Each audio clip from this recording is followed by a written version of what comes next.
In 1381, 30,000 people invaded London. Houses were burned down and people were beheaded.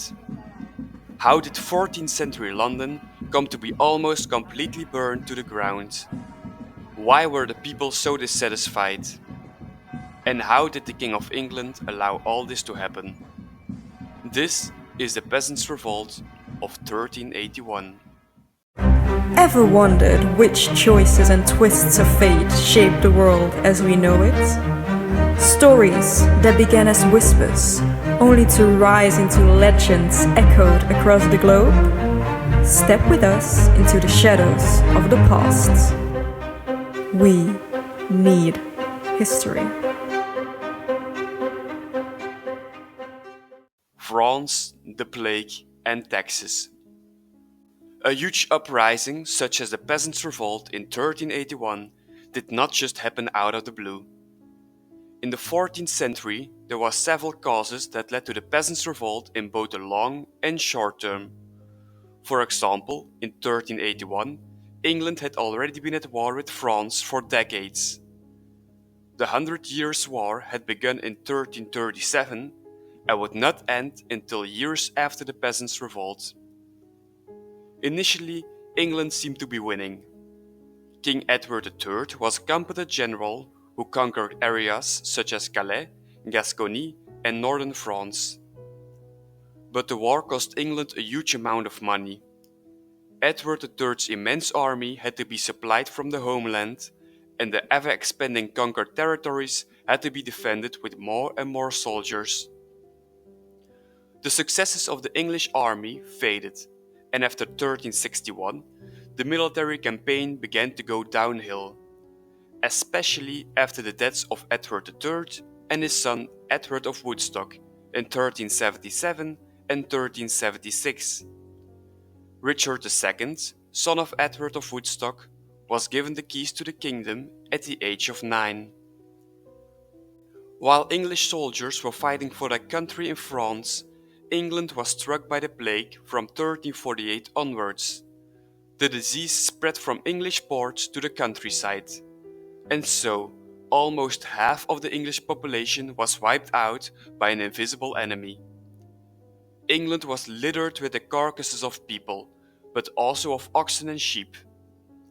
The whole of England stank of death and destruction. In addition to immense demographic consequences, the plague also had a major impact on the economy. Fewer available workers meant that they could charge more for their services, and the workers were only too happy to do so.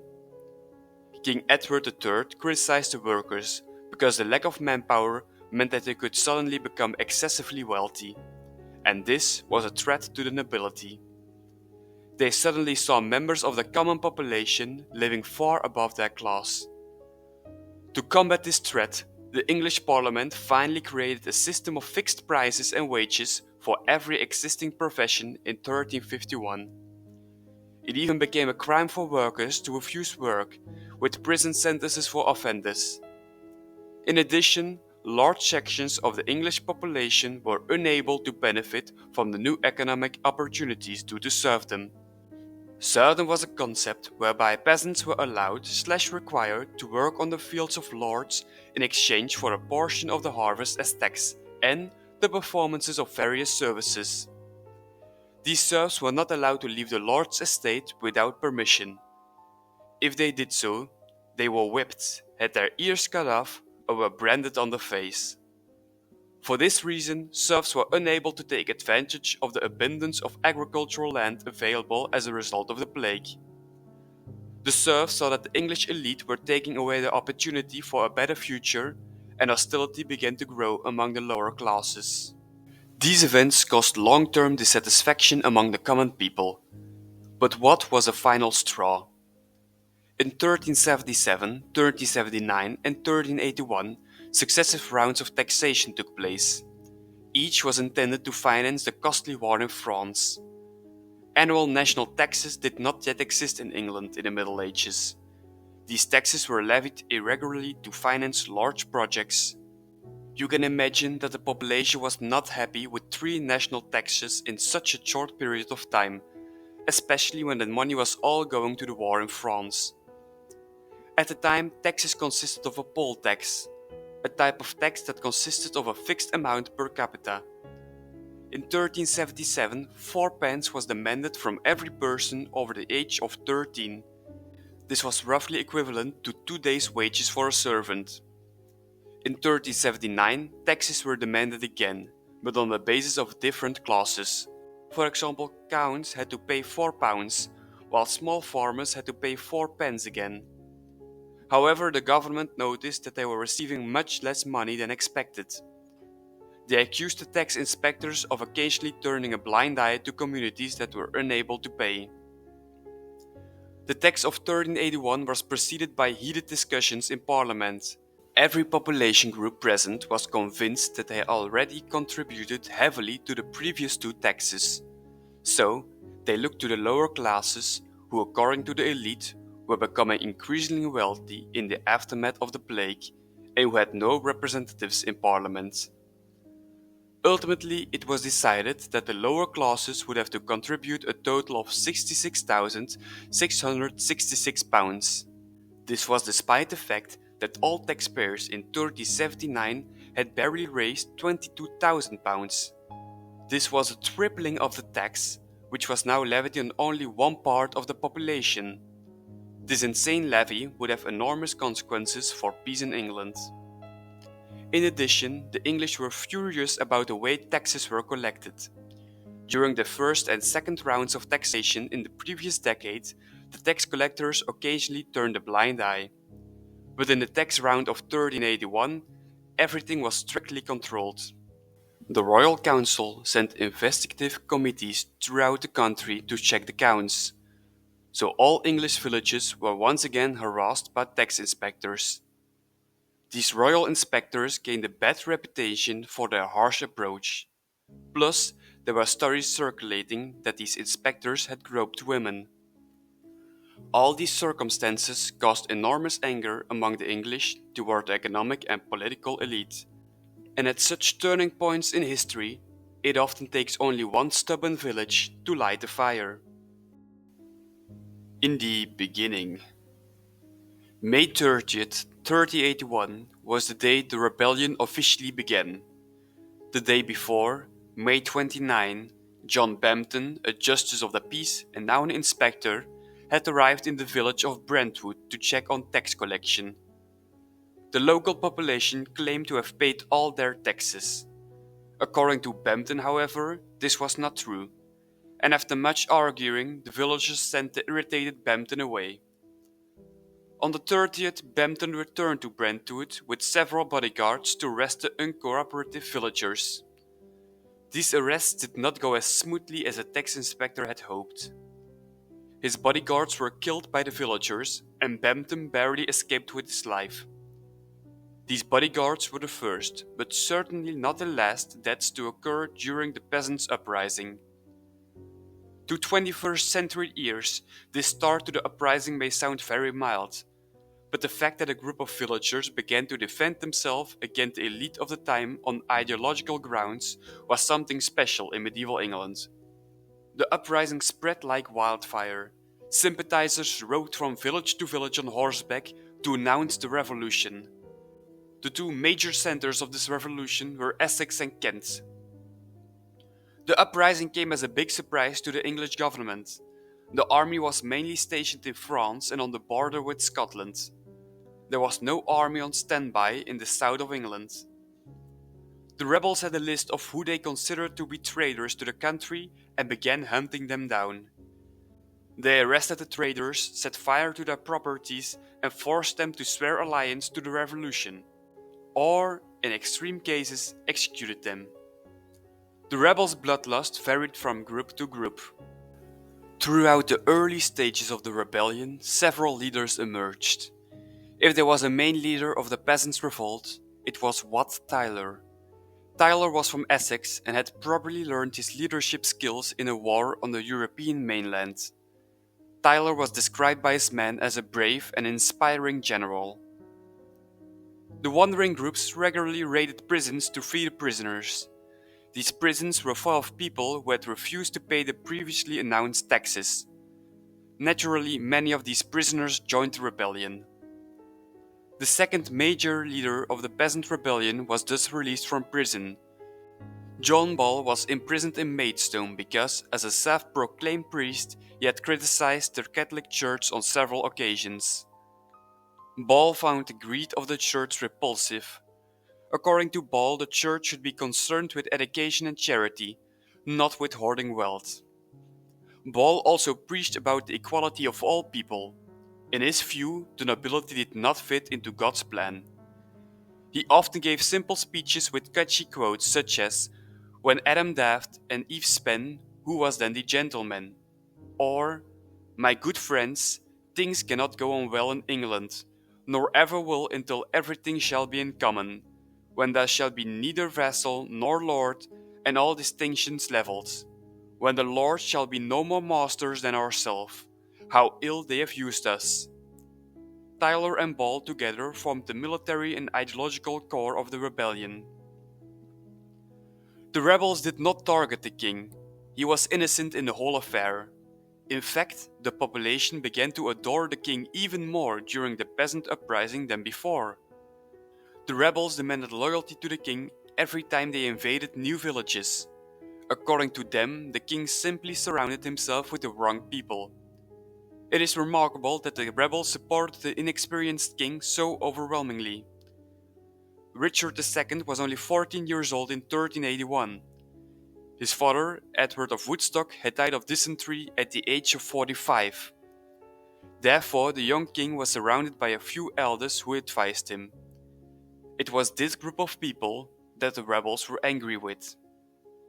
In 1381, a new political awareness emerged among the common English people. In medieval Christianity, society was divided into classes consisting of peasants, nobility, and clergy. This was the will of God. But the English population wanted to break through this hierarchy, so whenever the rebels found administrative documents, they set them on fire.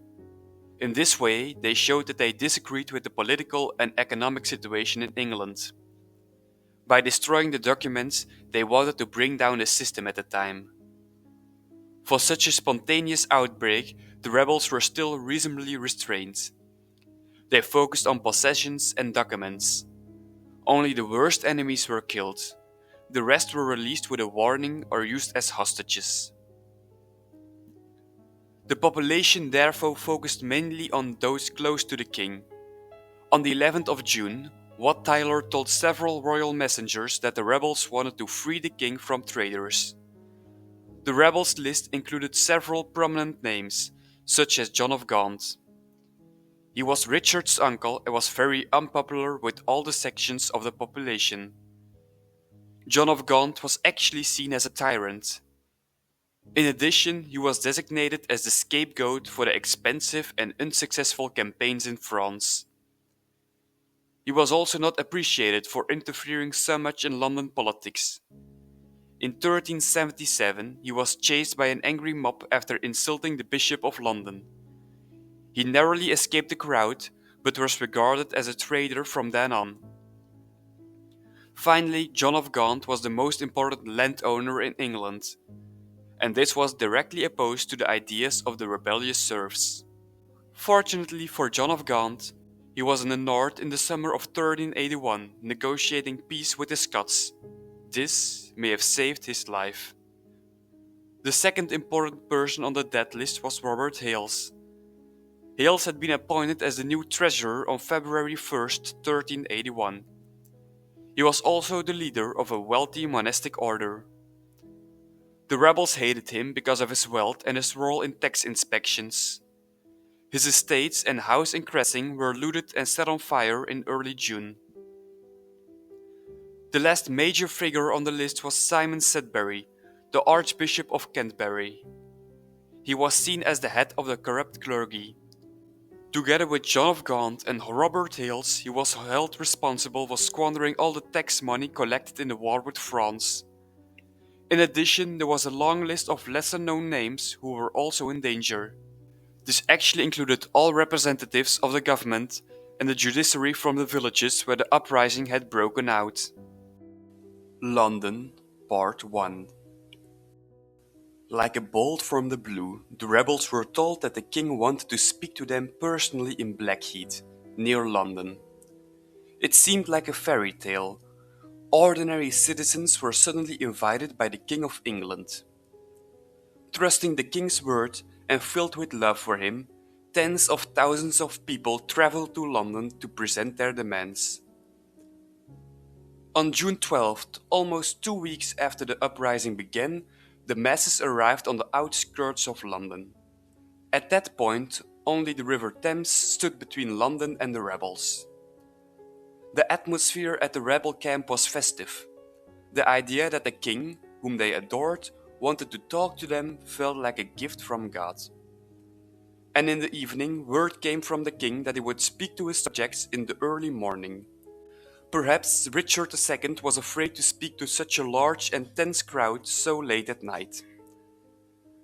Awaiting the arrival of the rebels, Richard II had barricaded himself in the Tower of London with his family and the main targets of the rebels, such as Sudbury and Hales. After a sleepless night, the king left for Blackheath to address the rebels. In the early hours of the morning, he sailed to the rebel camp with a few confidants, including Hales and Sudbury. Initially, Richard intended to go ashore and address his opponents in person, but the huge crowd of people in the fields outside London made the king increasingly nervous. Sudbury and Hales, on the other hand, were terrified. It was common knowledge that the rebels wanted their heads. They advised the king not to talk to the rebels in person and to stay on the boat, naturally out of fear for their lives. From his boat, the king called out to the rebels, telling them to give him a list of their demands. The list was harsh. It was not just about changes to the political and economic system, but the rebels demanded the lives of those who they considered traitors to the kingdom. Sudbury and Hales were both on this list, along with John of Gaunt. The list caused even more panic on the boat. Sudbury and Hales insisted that they return to the tower immediately. The king agreed and informed the rebels that they could come to Windsor on Monday to continue the negotiations. The rebels were furious because the day before the king had promised to talk with them personally. Had they traveled all the way to London in their tens of thousands for this? They felt like they were not being taken seriously. All those present stormed toward London Bridge, the only access point to central London. The gate of London Bridge was, of course, closed as precautionary measure. There stood the rebels, with no way of entering London. But suddenly, the gate opened. What the king and his entourage perhaps had misjudged was how much support there was for the uprising within the walls of London. The London population had a particular hatred for John of Gaunt, who liked to interfere in London politics. There was also sympathy for the rebels' economic and political ideas. In addition, the village rebels had publicly announced that they would not simply plunder London. The average Londoner was therefore not afraid of the large group of people. But was this justified? Tens of thousands of rebels marched into London. They targeted traders, their homes, and the legal documents in those homes. The magnificent Savoy, John of Gaunt's residence in London, was at the top of the rebels' list. The palace was pure luxury for its time. According to sources, the estate cost £35,000 to build. At the time, this was 4.5 months' salary for the entire English army. An immense wall separated the grounds from the rest of the city. Within the walls were various buildings such as stables, a chapel, a large hall, and a fish pond.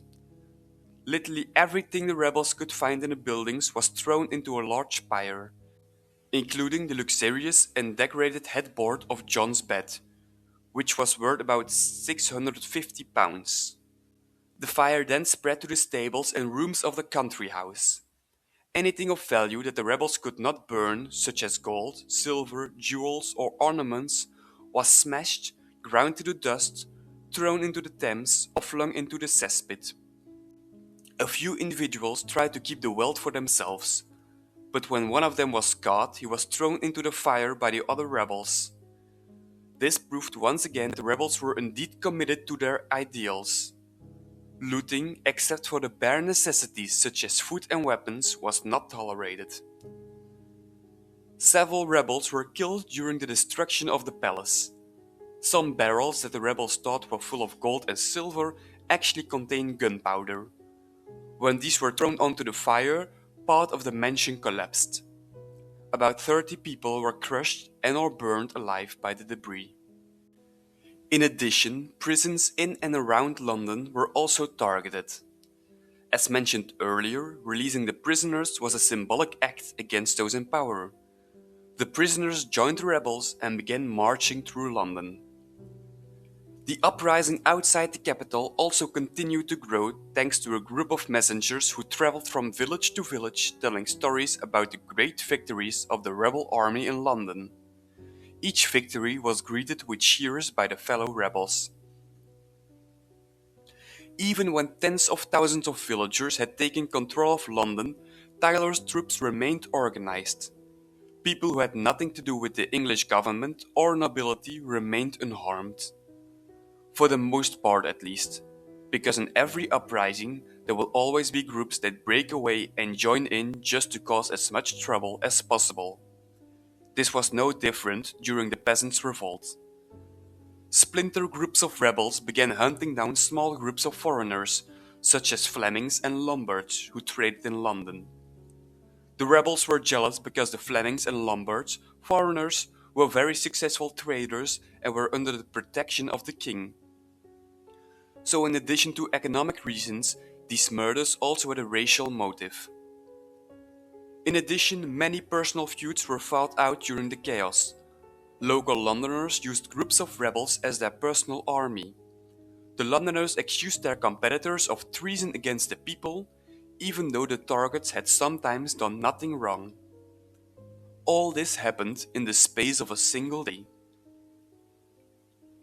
Meanwhile, heated discussions were raging in the Tower about the king's plan of action. The rebels were burning down parts of London and thus could not continue. At the same time, the revolution was becoming less and less organized. Smaller groups broke away and began looting houses for profit.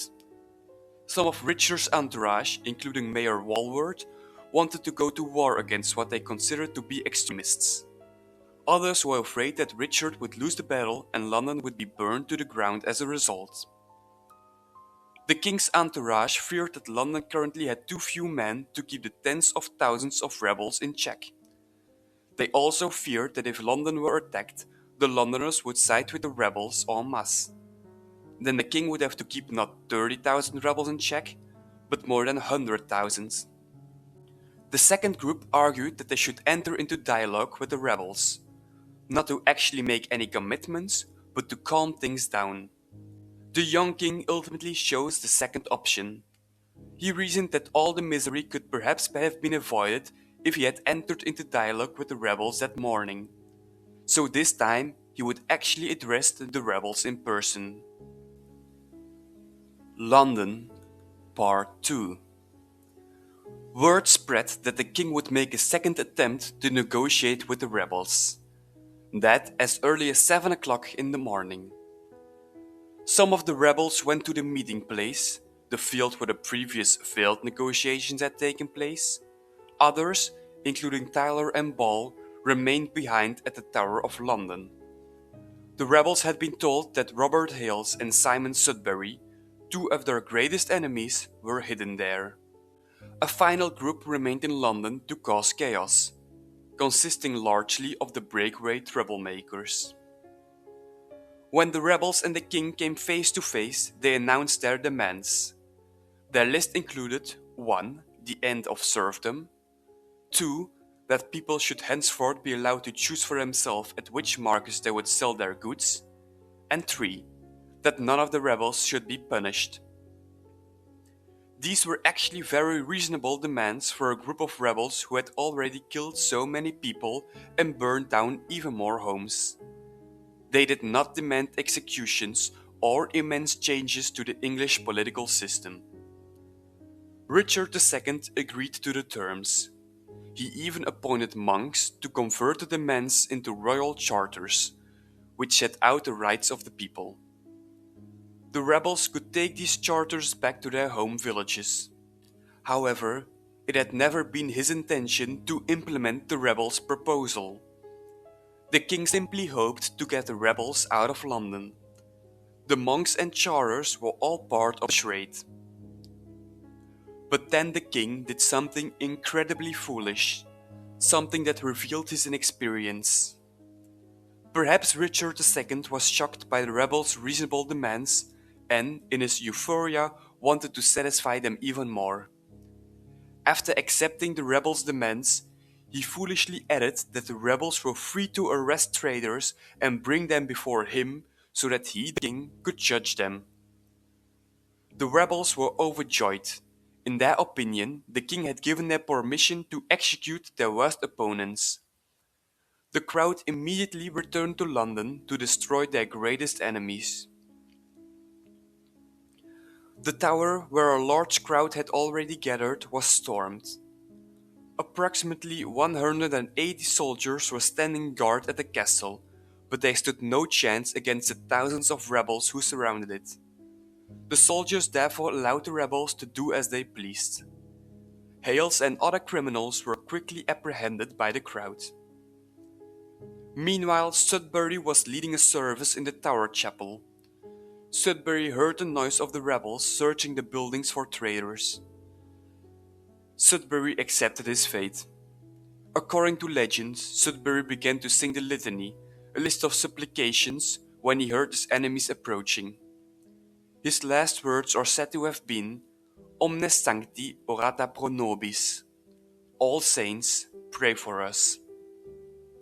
Sudbury was taken to the top of the tower, where he saw others such as Hales lying, and was executed on the spot. The executioner needed 8 blows to behead the archbishop. According to witnesses, Sudbury screamed in pain. His head was placed on a stake, and his red mitre was nailed to his skull. Sudbury's head was carried around the city by the rebels as a trophy.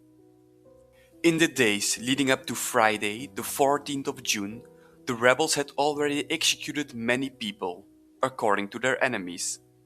But King Richard's promise truly broke the spell. The rebels claimed they had received permission from the king to execute anyone they wanted. They carried out this task with frenzied enthusiasm. Anyone who had anything to do with the government or the judiciary in England hid fearfully in their homes. The king had achieved some of his goals. About half of the rebels had accepted Richard II's promises and returned to their villages after receiving the charter. The second group, as mentioned earlier, was playing judge and executioner in London. Now Tyler and his followers had complete control, and the rebel leader knew it. With a snap of his finger, he could lay waste to the whole of London. 3 times since the executions of Sudbury and Hales, he had rejected the royal charters, even though those charters had been accepted by half of the rebels, who had since returned home. Slowly but purely, power began to go to Tyler's head. After much deliberation, he agreed to new negotiations with the king in Smithfield the same day. Tyler decided that the royal charters were not enough and wanted to impose heavier demands on the king. But Richard II had no intention of negotiating with the rebels. After twice choosing the peaceful option, the king went on the offensive this time. It was the mayor of London, William Walworth, who finally managed to convince the king. The mayor argued that, in the best case scenario, they would defeat the rebels. In the worst case scenario, London would be set on fire, which, according to the rumors, was what the rebels were planning to do anyway. In consultation with veteran Sir Robert Knowles and several merchant magnates, the king and mayor assembled a small army. The turning point. On the evening of the 15th of July, the king went to Westminster Abbey to pray and gather his courage. Richard II arrived at Smithfield at around 5 p.m. with a procession of 200 men. The procession was small compared to the rebels, but much more imposing than the dirty and tired crowd. The closer the king came, the louder the rebels became. The other part of Richard's army had hidden further away, in case the rebels attacked. Tyler, as leader, galloped on horseback towards the king and his entourage. For the first time, Tyler and the king stood face to face. The mayor of London, Walworth, was also present and stood next to Richard when Tyler began his story. Tyler made several demands that essentially required the landowner-dominated society to return to the picturesque provincial rural community of their ancestors. Tyler's ideas thus went several steps further than the commitments made in the Royal Charter. In addition, Tyler presented his demands in a somewhat bold manner, certainly for a conversation between a king and an ordinary villager in medieval England. The king agreed to Tyler's demands. Once again, Richard chose to give in, hoping to send the rebels home. And if the rebels became aggressive, Richard's army was standing by. Tyler seemed confused and somewhat uncertain by the king's quick agreement. Did he see through the king's game? The conversation between Richard and Tyler fell silent. To break the awkward silence, and because it was terribly hot, Tyler took a sip of water, swished it around in his mouth, and spat it out at the king's feet. This was truly unheard of. Such insolence right in front of the king. One of the servants could no longer bear the spectacle and sneered at Tyler that he was nothing more than a common criminal. Tyler became furious, grabbed his dagger, and shouted that the speaker would lose his head.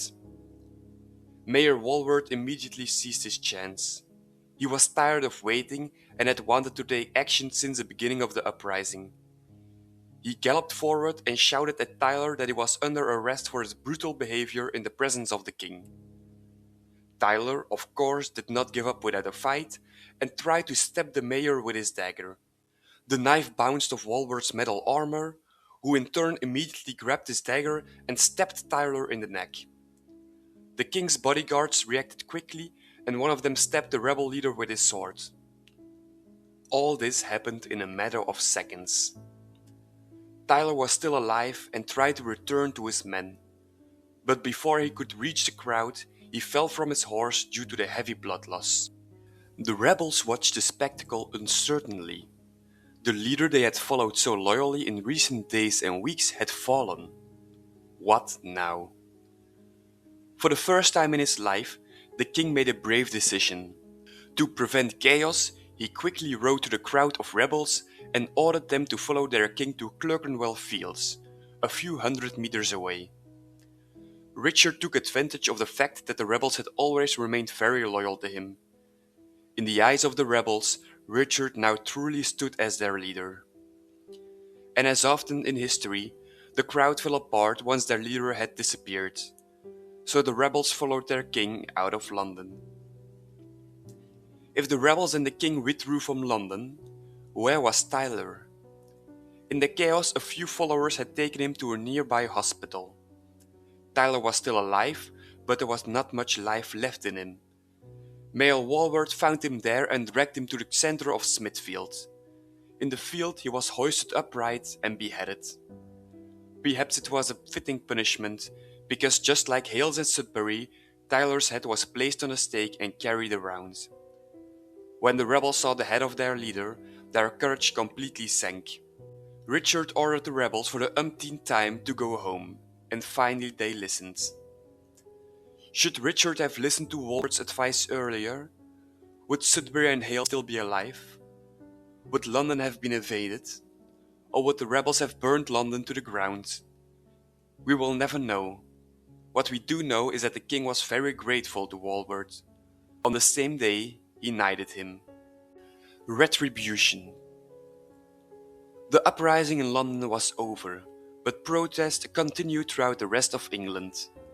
The king therefore gave permission to crack down hard, and so began Richard II's retribution. Thousands of rebels were persecuted and brutally murdered. They were dragged behind horses until they died, hanged, stabbed, or like John Ball, quartered. The future reign of the young king was largely marked by this peasants' revolt. Richard II became suspicious and vengeful.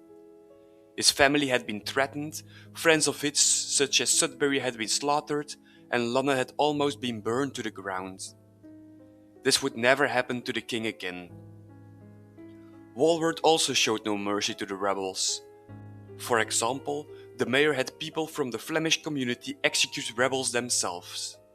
Widows dragged axes and beheaded the murderers of their families. After a brief struggle in various villages around London, the peasants' revolt was finally crushed. Richard was once confronted in Essex about the fact that he had not kept his promises, the charters. The king's anger was evident in his response. Rustics you were, and rustics you are still. You will remain in bondage, not as before, but incomparably harsher. Eventually a culture of fear developed in England, with everyone living in paranoia. People were afraid of being executed by the roaming groups of soldiers. Finally, 6 months after the uprising and thousands of dead rebels, Parliament decided to issue a general pardon.